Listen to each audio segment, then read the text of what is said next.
Good morning, everyone. Thank you all so much for joining us here.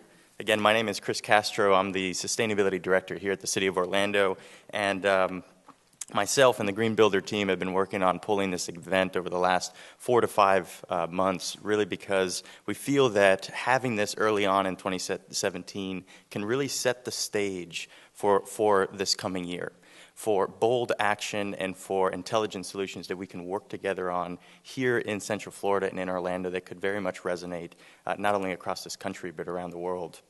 I want to quickly encourage you all to use social media throughout this entire event. We have a number of amazing speakers and expert panelists who will be speaking some knowledge and sharing some wisdom, and we hope that you're tweeting and that you're posting on social media.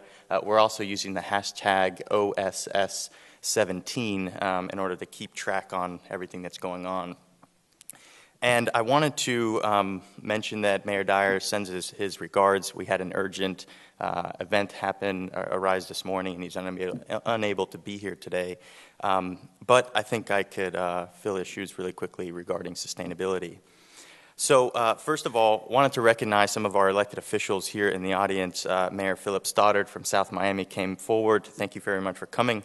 Mayor Jim Bernard from Carmel, Indiana, coming from, I heard a red eye this morning, so we appreciate you being here. And of course, former Mayor and Governor Martin O'Malley. All three of you all, thank you for being here and for your leadership in making sustainability a priority in what you all do. It's extremely important. So, I think it's important to note that we find ourselves in an important and an exciting time in history when technological innovations are beginning to transform the way that we do business and how our cities thrive. It's transforming how we move our citizens around to and from our locations, and it's beginning to change how we produce, transmit, and distribute power to those who demand it. We're also in a state of a changing climate that's already profoundly affecting urban areas around the world, creating new challenges even in our own backyard, from warmer winters that we're seeing in Orlando to more intense summer storms. But here in Orlando, we see this as an amazing and unprecedented opportunity to enhance the quality of life of our residents, to create high-wage jobs and attract the creative class, to improve the environment, of course, and at the end of the day, drive economic development to new heights. And that's something that we've seen here in Orlando and Central Florida just in the last couple of years, from prioritizing and really paying attention to these opportunities. We are working hard in Orlando to transform our city into one of the most environmentally friendly, socially inclusive, and economically vibrant cities in the country.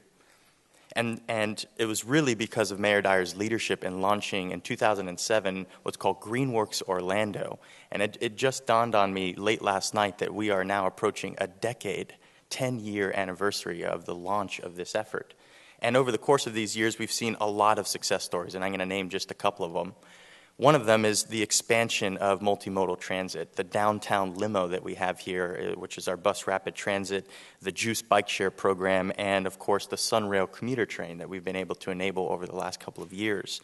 We've been nationally recognized, especially just recently, for some of the robust urban agriculture and local food scene that's been growing within Central Florida.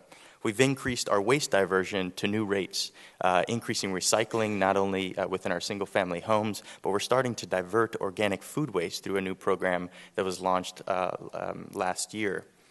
We've started to convert hundreds of our fleet vehicles, because of the good work of our team, to hybrids, electrics, and compressed natural gas vehicles, because we're trying to move to 100% alternative fuels by 2030. We've been recognized as a Solar America city, and as of a couple of weeks ago, actually designated as a Soul Smart designation, a city that's now open for solar business, as they say.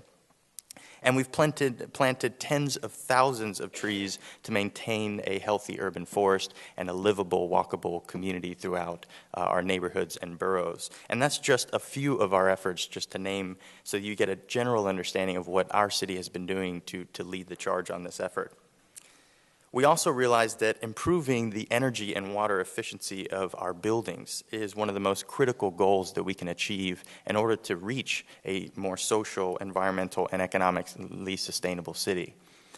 The built environment and building efficiency provides a significant opportunity to improve infrastructure in our building stock, to boost our local economy and save businesses and residents money on their utility bills every month, all while doing the right thing to lower pollution and public health impacts throughout our community.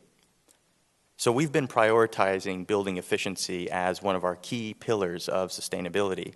And in January of 2014, the City of Orlando was selected to participate in what's called the City Energy Project, a national collaboration of 10 founding cities that are working together to create a tailored suite of policies and programs that aim to dramatically increase the energy efficiency of our municipal and private sector buildings. Since that time, our sustainability team and facilities team have been working in partnership with our business community to develop a plan that embraces a dynamic changes to real-time data, energy financing mechanisms to offset that cost, workforce development programs to train new operators and managers in operating these buildings properly, and many more. And as a government, we realize that it's critically important that we lead by example to not only lower the cost of services and utilize taxpayer dollars more efficiently, but also we see the role of helping to test new technologies and showcase these types of investments that the private sector can take on hold and replicate throughout our community to see the benefits scale. In 2015, we decided to really walk the walk, and we moved forward with a groundbreaking municipal energy efficiency project using over $17 million of a bond to modernize and retrofit over 50 buildings within our city, including City Hall across the street, our Amway Arena, where we have Orlando Magic and the Solar Bears play, fire stations, community centers, other admin buildings, and more. And at the completion later this year of that project's rollout, the city will be saving up to $2.5 million per year in avoided energy costs that will help to pay not only the bond back, but nearly half of the cost of a new police headquarters that recently opened up late last year. So not only making green investments, but making smart investments. In April of 2016, it goes even further. Our city council approved property-assessed clean energy financing tools, or what we call PACE, to assist building owners and homeowners with offsetting the upfront cost to make improvements that would save money and lower people's environmental footprint. Now, in Orlando, more than $500 million of capital is available from agencies to help us improve the efficiency of the built environment and help not only the city do the right thing, but our residents and our businesses to do the right thing.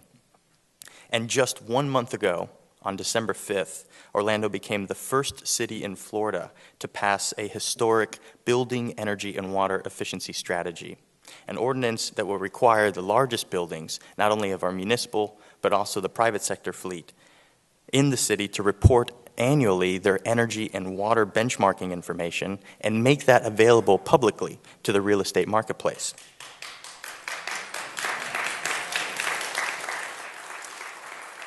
Collectively, if all buildings in our community improve the efficiency through these strategies, just a couple to name, we would generate savings of more than $200 million, create hundreds of high-wage jobs, save more than $64 million in public health benefits, almost 1 billion gallons of water from being saved from our aquifer, and help us reach the goals of reducing the city's energy and greenhouse gas emissions. Again, using these policies and programs not only to be smart, but to be environmentally friendly. We're also beginning to seek a new model for sustainability, and many are terming it smart cities. This concept of using technology and information systems to make our city more intelligent, more efficient, and more interconnected. We are engaging, of course, with our regional partners, the University of Central Florida, the Florida Solar Energy Center, the Florida Department of Transportation, NASA Kennedy Space Center, VHB, and over 40 regional partners to create a collaboration and a collaborative network across the region that will make Orlando a showcase and a test bed for smart cities technologies and investments.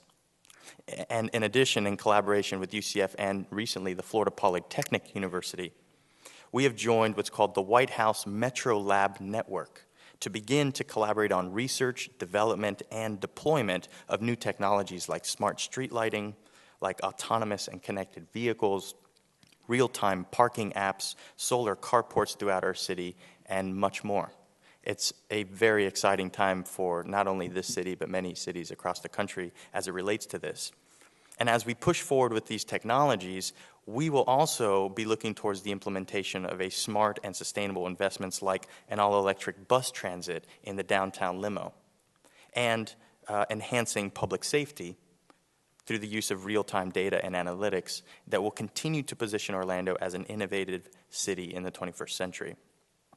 So, investing in these sustainable solutions that appropriately address our climate change, growing population, and diminishing natural resources is key to generating our continued quality of life. We need solutions that make cities smarter, our communities safer, and the built environment more efficient. And that's what City of Orlando's priority has been. This symposium is one example of how Orlando is working to engage thought leadership discussions to explore what intelligent solutions really are. And over the course of the next couple of hours, we're going to hear from how businesses and governments are leveraging sustainable decision-making, not only to benefit the environment, but also benefit the community and the respective bottom lines of our businesses. We will also be engaging with all of you through a series of breakout activities. One major component of the symposium is interaction and sharing of these ideas and these solutions that we could take back not only to our businesses but to our communities. So we hope to, we're grateful that you've joined us here today. We look forward to hearing from the creative input about how we as individuals, professionals, and elected officials can work together to make sustainability to the next level. Thank you again for taking the time out of your busy schedules to this important symposium. And thank you to our panelists and speakers for sharing your insights and expertise. We look forward to today's event, and thank you so much.